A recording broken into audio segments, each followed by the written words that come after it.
Oh my goodness. Oh my goodness. Look at that. Wow. 16 years of work right here. Yes, sir. I'm so excited. Thank you for sharing this moment with me. Hello, everyone. I'm Tish Oney, and I'm the author of a brand new book called Peggy Lee, A Century of Song, published by Rowman and Littlefield. And today, August 20th, 2020, is our official release date. Woohoo! Thank you for joining us today in celebrating this book launch. We have so much planned. We're going to be sharing information about the book and its background, enjoying some music, having special guests visit and chat about the book and about Peggy Lee.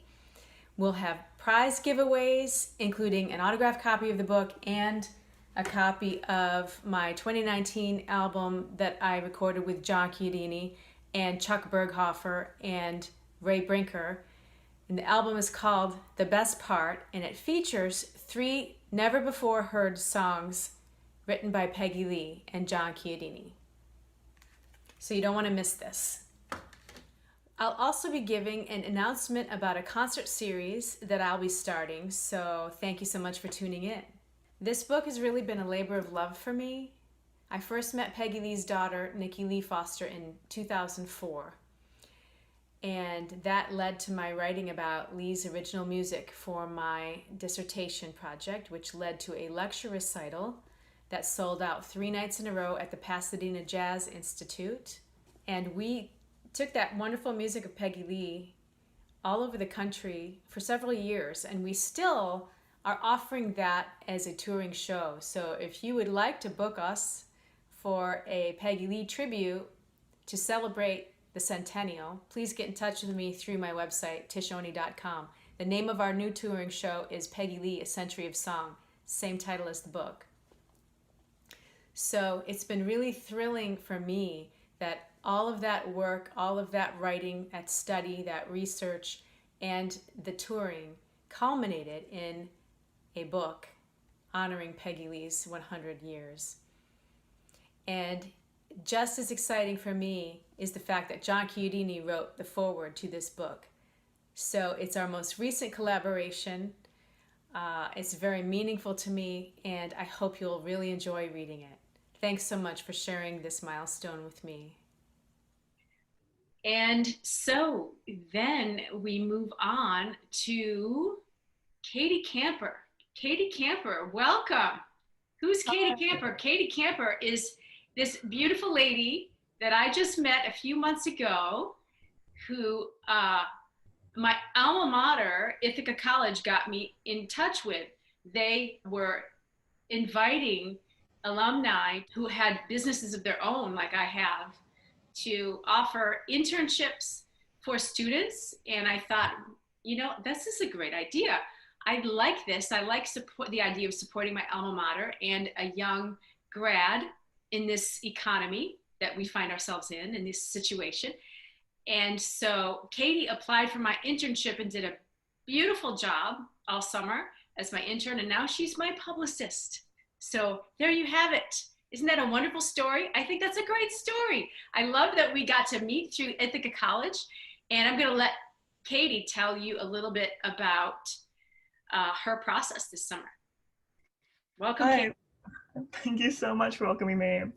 Came in a little early there, but it's been so fun working with you. I've really enjoyed working with you, Tish. It's been mutual, I'm sure. But I was so excited to find you through Ithaca College. You were just this perfect person that brought me on. I think it's so rare sometimes to find a client that you enjoy working with, and then also to be publicizing something that you have such affection for, which is really the case between you and Peggy Lee, A Century of Song. I started out not knowing too much about Peggy Lee, but now I've really come to love her so much as both this amazing female performer and just for her music, just so much about her I've really come to enjoy. And I've been looking so forward to doing this virtual event now. It's really been a long time coming, so it's so great to be here today talking to our audience. It's Yes, really great. So one of the wonderful things about this book launch has been the consistent interest in a lot of news media about the book and its connection to the Peggy Lee centennial.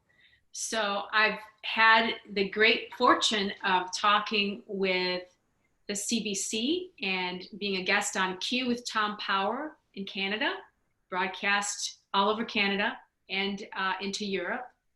And also I've been a guest on Talk Radio Europe, which was broadcast from Spain to 120 different countries. It's broadcast in English. And that was on a show called The Daily with Dave Hodgson. And I would just like to say thank you to those media organizations that have picked up on this news. And the Grammy Museum started it off with a panel discussion. And I was the resident musicologist about Peggy Lee on that panel discussion. And that happened on her birthday. It was a birthday toast featuring Katie Lang and Eric Burton from the Black Pumas and Billie Eilish, who all have been artists that have been influenced by Peggy Lee. And so if you haven't seen that, that's worth seeing on YouTube. You can catch that. And also another guest on that panel was my dear friend Holly Foster Wells, who's the granddaughter of Peggy Lee and the president of Peggy Lee Foundation and Peggy Lee Enterprises. So we had a wonderful time talking with the Grammy Museum moderator about all things Peggy Lee. And one more exciting point is that next year, next spring, we are planning, God willing, to meet in Los Angeles at the Grammy Museum for the actual toast. So we're looking forward to that. And we've had a wonderful opportunity and a wonderful ride with lots of print media. And you can look for information about the book in your local newspapers and also in some major upcoming articles in big time jazz magazines. So I'm not going to name them, but keep your eyes open and your ears open for more news. And thanks again to Katie Kamper for helping to facilitate lots of these great opportunities. And Katie's going to be throwing me some questions. And we also encourage you to type your questions in the chat as things are going on, as you're reading through this and watching on YouTube. We'll be looking at your chat questions, and Katie will be filtering through those and throwing some at us, at me, in the Facebook Live segment at 1:45 today when we move back over to Facebook Live. So send us your questions in the chat so that we have something to talk about a little bit later, okay? Thanks. Right, and let's get rolling then. So Tish, you've been a performing artist for your entire adult career, and this has really influenced the way you've written the book. How about you tell us about how this has influenced the direction that you've taken your writing in Peggy Lee's story?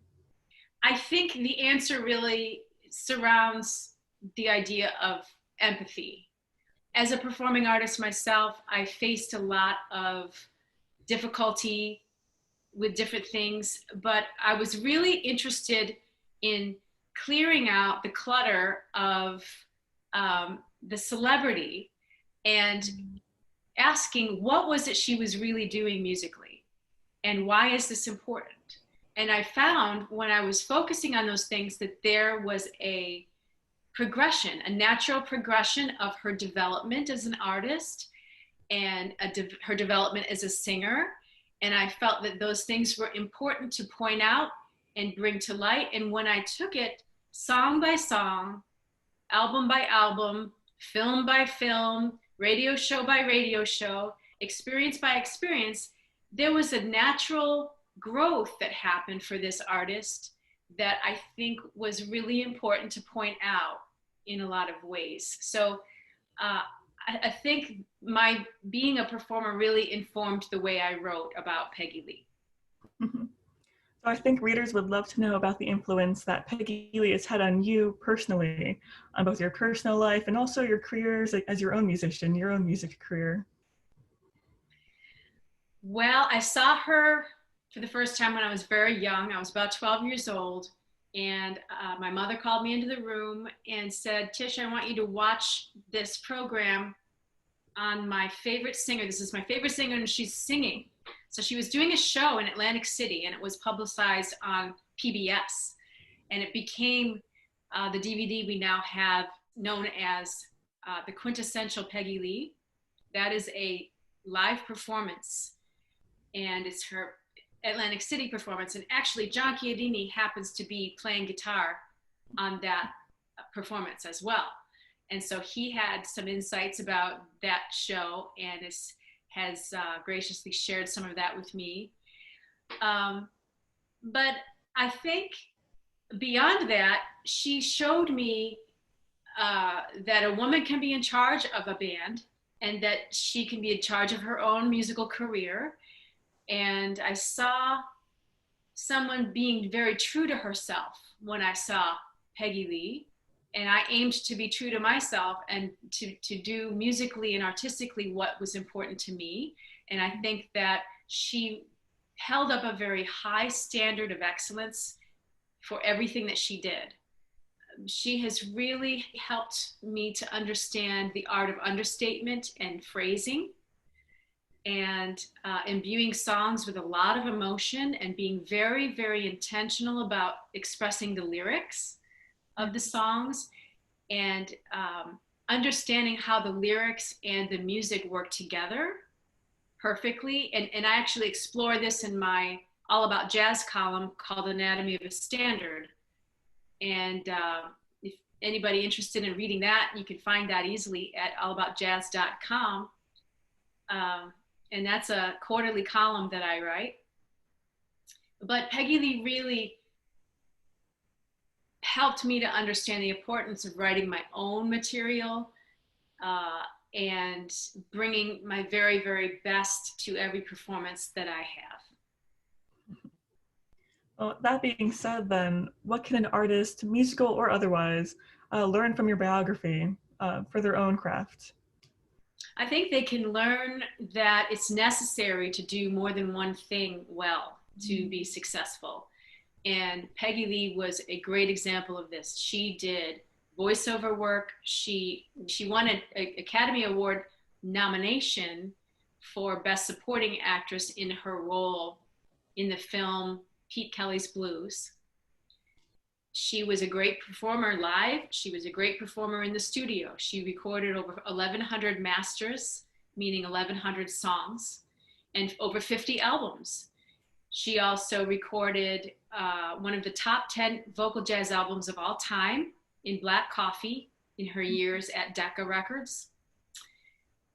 She accomplished so many things. She co-wrote a Broadway show, an autobiographical Broadway show called Peg, and did a whole lot of different things. And that made her marketable, and that made her successful, and that made her have long longevity. And I think she did a lot of things that her peers were not able to do. And I think that's an important distinction that she has. While there are a lot of wonderful singers from that era, not all of them could do as many different things in the music industry as Peggy Lee could do. You know, a lot of the songs she wrote became hits. And that's not something that a lot of the big band era singers can say about themselves. They were great performers and artists in their own right. A lot of them were great actors too. But again, Peggy's legacy is the songs that she left behind, that she composed or co-wrote with others. And they are really spectacular songs. Right. Well, a lot about the music industry has changed since Peggy Lee's day, but it's true that a lot of that change was actually part of her doing. She's been behind a lot of change that's happened. So what about the music industry as we know it today can we attribute to Peggy Lee? Oh, there's quite a few things. John Chiodini will tell you that the board fade, where the engineer at the mixing board fades down at the end of a song, is supposedly something that Peggy Lee wanted on a number of her recordings, and that hadn't really been done before. So that board fade at the end of a recording is one aspect of what Peggy Lee leaves to the music industry. Music advocacy is another big one, very big one. She was not only a music advocate, but she actually took on a few very high profile lawsuits to fight for artist royalties. And we wouldn't have the royalties that we have today, even though it's still got a long way to go. Peggy Lee was in there in this fight at the very beginning.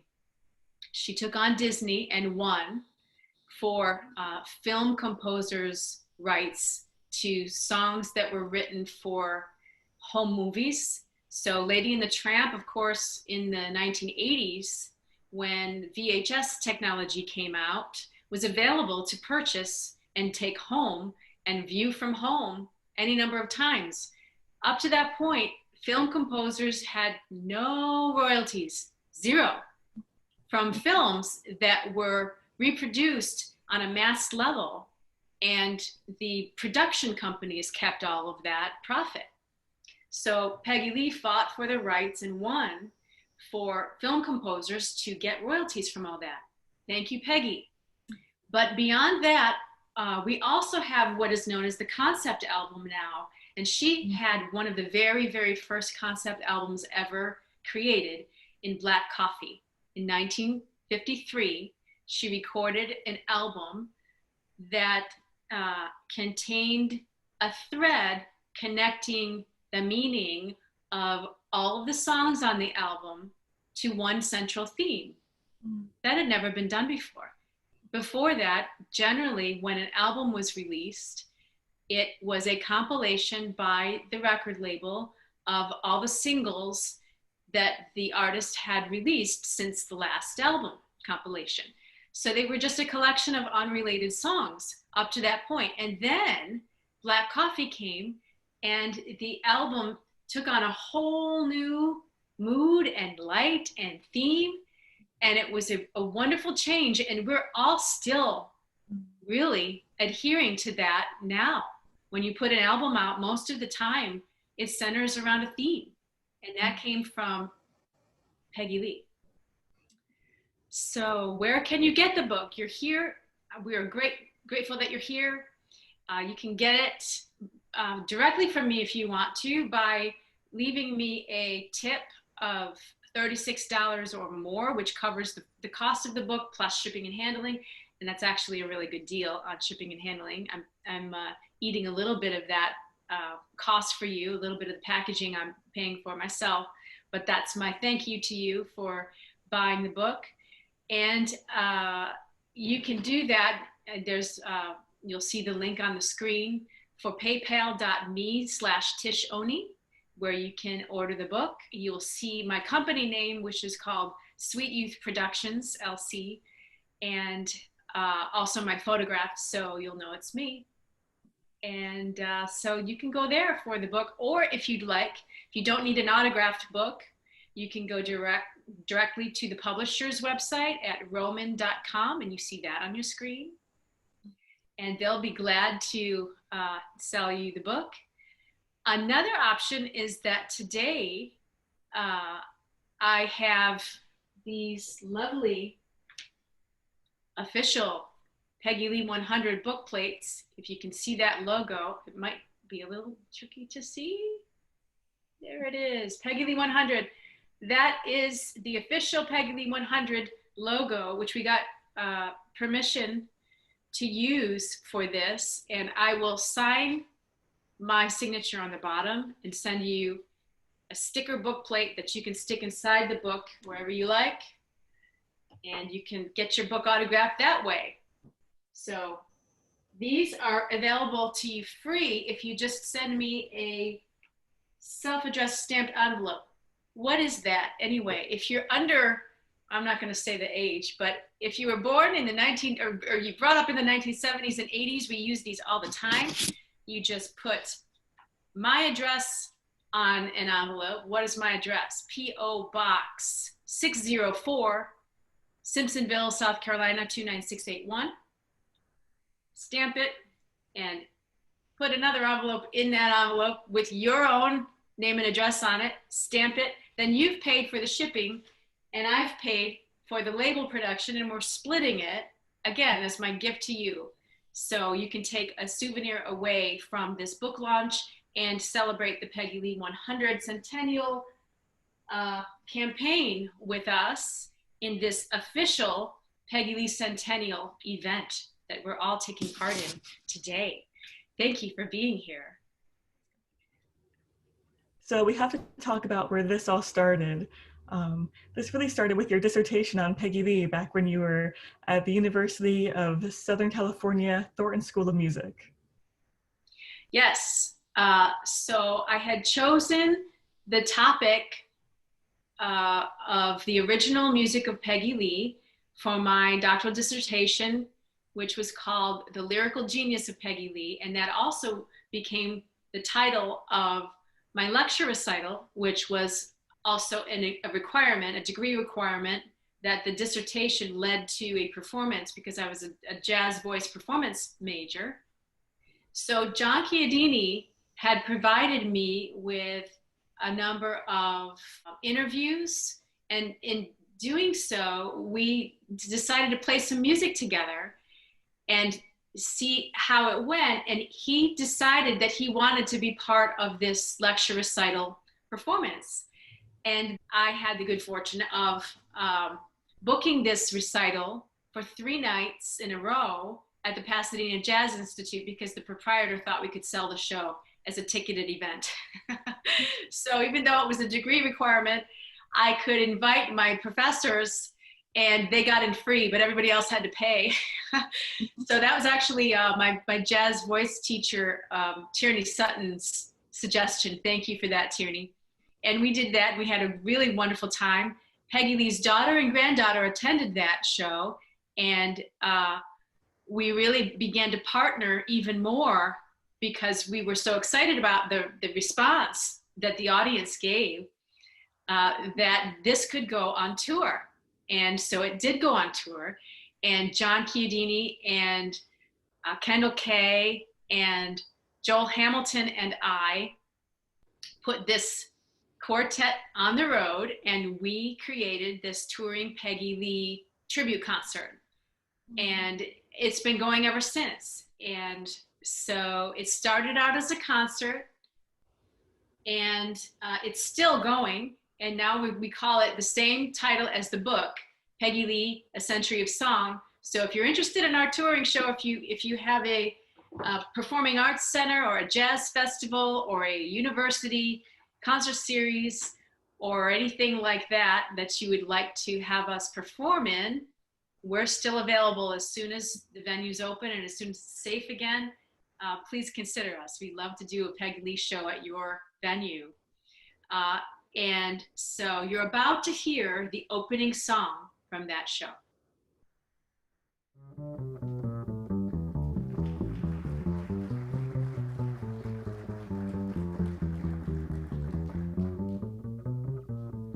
Well, it's a good day for singing a song, and it's a good day for moving along. Yes, it's a good day. How could anything go wrong? A good day from morning till night. Well, it's a good day for shining your shoes, and it's a good day for losing the blues. Everything to gain and nothing to lose, 'cause it's a good day from morning till night. I said to the sun, good morning, sun, rise and shine today.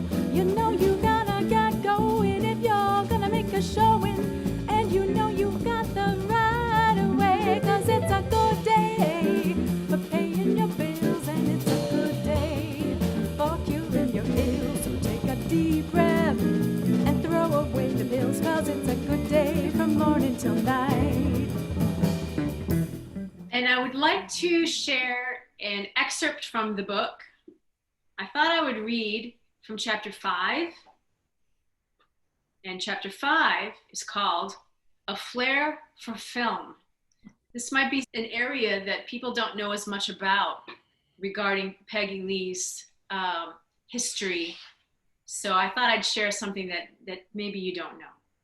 Throughout the 1940s, 50s, 60s, and beyond, popular music artists who graced the radio waves frequently added their star power and performance excellence to Hollywood films via acting roles or cameo appearances, and less frequently through writing music for film soundtracks or scores. Peggy Lee was no exception in this regard. Lee's varied experiences in the film industry included recording songs for use in films, performing songs in film scenes, scoring, composing theme songs, contributing lyrics to pre-existent instrumental movie themes, both before and after film releases, and performing cameos, voiceovers, and full acting roles. Unlike her contemporaries Frank Sinatra and Bing Crosby and most other popular musical artists who were regularly engaged to sing and act in films, Lee was called upon to perform a wider variety of services to filmmakers. Being a universal artist in the sense of doing many things well, Lee successfully managed her diverse roles as singer, actor, composer, lyricist, and/or voiceover artist for several films. This important distinction of working as both a performer and music creator set Peggy Lee apart from nearly all her competition in that era. So we have some more questions for John, and we would like to ask John Chiodini to join our conversation. We're here with John Chiodini. Welcome, John. Thank you for joining us for the book launch. Thank you. Thank you for inviting me, Tish. Absolutely, absolutely. We have some questions, and Katie's going to ask you some questions, and I'm going to ask you some questions. So I'll start. You performed and recorded with Peggy Lee throughout the 1980s and beyond. And you would often share anecdotal stories about your work with Peggy when you and I went on tour bringing her music to the masses. Would you kindly share with us one of those stories? Sure. Okay, so we were working in New York City at the Ballroom. We had a 3-week engagement there. We worked there a lot. This particular time, 2 shows a night, okay? So by the time we get toward the end of the 3rd week, we were all pretty beat, you know? And, we did Fever and Is That All There Is every show. Peggy felt that that's what the audience wanted to hear, and that's what they got. So this time we're doing Is That All There Is, and it was toward the end of the show, the end of the 2nd show. And so we started, and I played it on banjo. And she started saying, I remember when I was a little girl, my house caught on fire. And then the next thing she said was, then my daddy took me to the circus. And then we're all looking, and then she says, and then I fell in love. And then he went away. So Peggy's told the whole story of the song. We haven't even got to the first chorus yet. And I think she realized what she was doing, because she says, I know you must be thinking, that's the way I feel. Why didn't I just end it all? And she looked at me and said, and I think I will. And we came to the chorus of the song. I played it on the banjo, and we were done with it. Audience loved it. Standing ovation, The quickest Is That All There Is. That's great. Those kinds of things happen in real life, don't they? When you're on the bandstand. Yeah, they really do. Yeah, that's funny that Peggy Lee had that experience too, Yep. And that she was able to just roll with it and get through it. That's fun. This was like the mid-'80s. Can you imagine how many times she performed that song by the mid-'80s? Another question. Would you please tell us about the various ways that you would compose music with Peggy Lee? So in thinking about this, you know, there's the mechanics of writing a song. Like, does the music come first, or the lyric, or you do it together? But then there's like a context too. And for example, with Peggy, you know, she was very much into science of mind, Ernest Holmes. And she gave me a bunch of books. She gave me a whole series of books called Masters of the Far East. She was very much into affirmation, positive thought. And 3 or 4 songs came from that because of the mood she was in. We wrote Over the Wheel during that period. We did a song called Butterfly at that period. Light as a feather. You know, and at another time she was in a very country mood. And we wrote I Could Have Danced All Night, and another song called Country Love. One Christmas, she did a song called Everybody Needs a Santa Claus. Most of those songs we wrote together. So I'll move on to another question. Mr. Chiodini, please tell us about the 3 songs. Oh, please call me John. Okay, thank you. John, please tell us about the 3 songs that you wrote with Peggy Lee that are premiered on the album The Best Part, which you and Tish released 1 year ago today. Yeah. Well, first one, Most of All, I Love You. That particular song, I had written the music, so the music came first on that one. And I really focused on the groove. So I brought it into her and she loved it and started writing the lyric almost immediately. And we finished it that day. So, I mean, that was that one. Now, on the other 2 songs, Brand New Baby, so she had just got a cat and she named the cat Baby. Pretty sure she wrote it about the cat. And I put a nice little funky groove to that one because that was Peggy's other thing, man. She loved funky stuff. And we wrote that together, you know, line for line and working it out. And you know, Peggy was a great musician, so she really knew what she wanted to hear.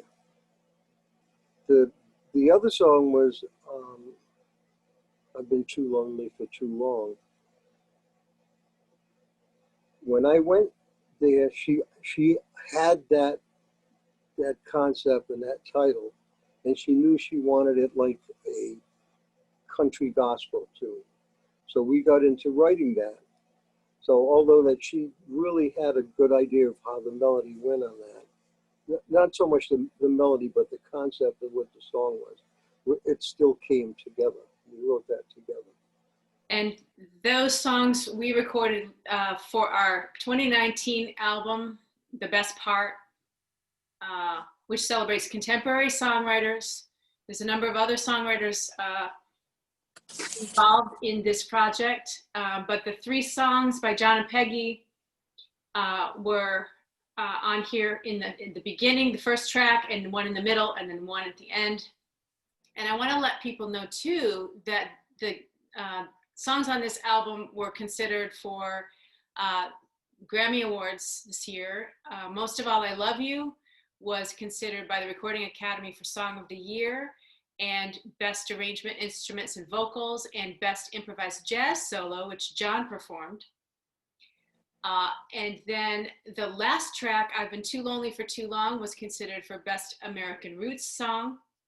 And the entire album also appeared on the first round Grammy ballot in 3 categories: Album of the Year, Best Jazz Vocal Album, and Best Engineered Album Non-Classical. So we're actually really proud of this recording, aren't we, John? Yes, very much. Really proud of this recording. I think it came out beautifully. I was really thrilled with it. Chuck Berghofer plays the bass, and Ray Brinker plays the drums, and we couldn't have had a better band play this music. Wonderful trio, fabulous trio. So, and that also is available wherever you buy music, but especially my website. All right, so another question. You have the unique perspective of working both with Peggy Lee and with Tish on stage and in the recording studio. How did the combination of those experiences impact your writing the foreword for this book? So, working with Peggy, my connection with Peggy, touring and recording. And I had a connection with Tish, touring and recording. And seeing how they both joined up. Let me see, I did 4 albums with Peggy. I think I did 4 albums with Tish. So I had to show why the book was unique. What you were writing about her music, her songs, the way she sang and all that, the research and the detail work that you did. And from my experience working with her, realizing how right on the money you were with that.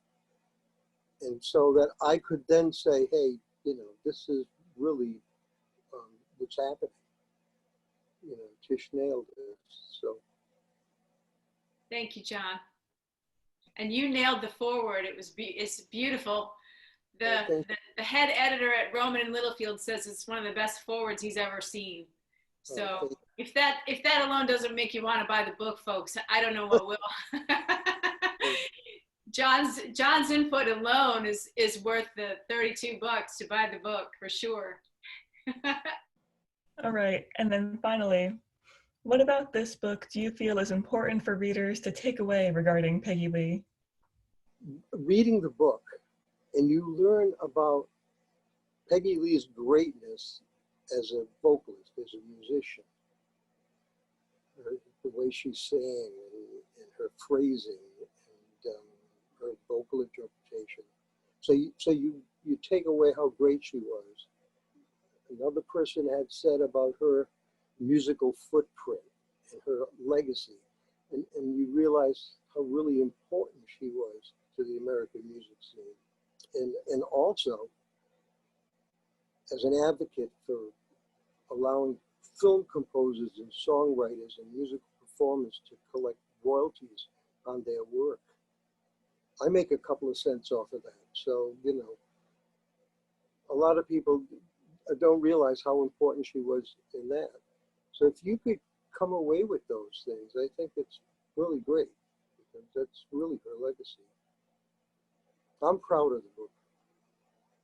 That means a lot to me, John. It means the world to me. Hear you say that. Thank you so much for offering your input and your time and being part of this book launch and being part of this book. Can you see Never it? done it without you. Yeah. It's our most recent collaboration, and it's one I'm so proud of. And I look forward to collaborating with you again on some more music soon. Yes, that'd be great. That'd be great.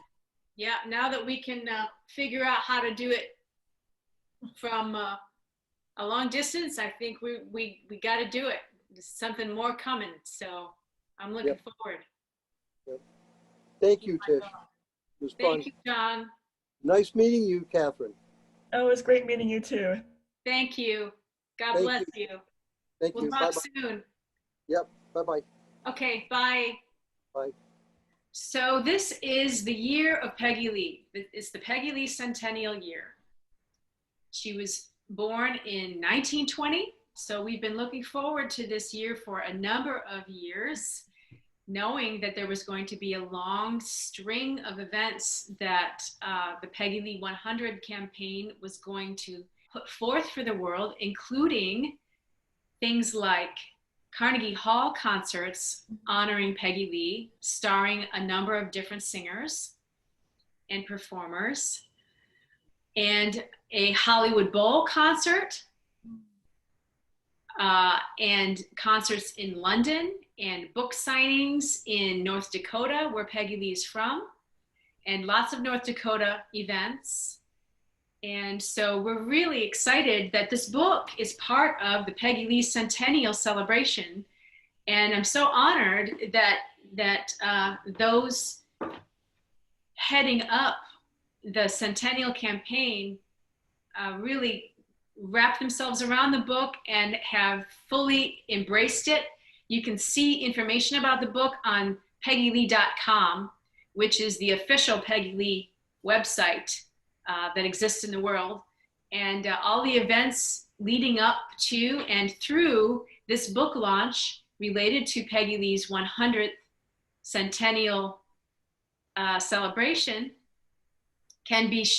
are being shown there on peggylee.com. So you can check out peggylee.com for more information about her centennial. So Katie Kamper, my publicist, I would love to hear your thoughts about the book release in the midst of a post-COVID-19 world. What's it been like for you, Katie? It's been a lot. So many things have been disrupted by all of this, but I can't complain too much, besides the obvious. It's been kind of great to have to get more creative with you and try to face these challenges. This actual virtual event just in and of itself probably wouldn't be happening otherwise. We would be doing live things, of course, book signings and whatnot, but I'm not sure if we would have, really taken to social media and taken to this live stream in the same way that we would have had there not been this real push from COVID-19 to find these virtual channels of reaching our audience. So anyone who's watching who maybe wouldn't have been able to get to a live, like a real book signing and around like Greenville, South Carolina, where you are, or around North Dakota, we're happy to have you here online joining us. Yes, we are. Well said. Yes, thank you for saying that. And we are going to be doing more book launch events. More activities are coming up. This is actually kicking off a lot of things. This book launch event is the first of a monthly series of book and or concert events that I plan on doing that I'm starting online today. The next one is going to happen on Thursday, September 24th at 7 o'clock Eastern Time in the US, partnering with a local bookstore called M. Judson Booksellers on Main Street in Greenville, South Carolina. They will be stocking the book and they can ship you autographed copies upon request. So stay tuned for that book launch. We're going to do that totally different book launch event with different music and different discussion and different events and different packages available. That will be about a month from today on September 24th at 7 o'clock p.m. Eastern Time. So the concert series info will also be available on my public Facebook page. The musician author page at Facebook, Tish Oney Fan, is how to find that. So we'd like to end this portion of our launch with a video clip of a Peggy Lee song that Peggy used to open her live shows. And it's a song that I have used to close my live Peggy Lee tribute shows. Here is I Love Being Here With You. Love a dance by Fred Astaire in Brando's eyes. You'll burn his hair, but I think to tell you's only fair that I love being here with you. And Cary Grant, oh, do-da-day, his utter charm just takes me away. But don't get me wrong, how do you say that I love being here with you? Basie's band is swinging, I love Ella singing, because there's something else you know. They know how to say it, they know how to play it, they wind it up and let it go. I love the thrill of a New York show. I would have kissed Durante's nose, but I'd like to say before I close that I love being here. I just love being here. How I love being here. Being here with you.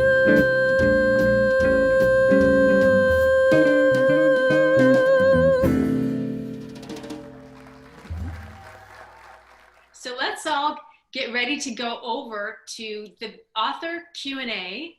You can ask me questions. Put your questions in the chat right here, right now, if you've got questions for me.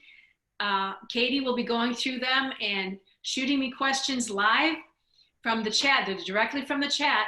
And also you'll be entering yourself in an opportunity to win a prize.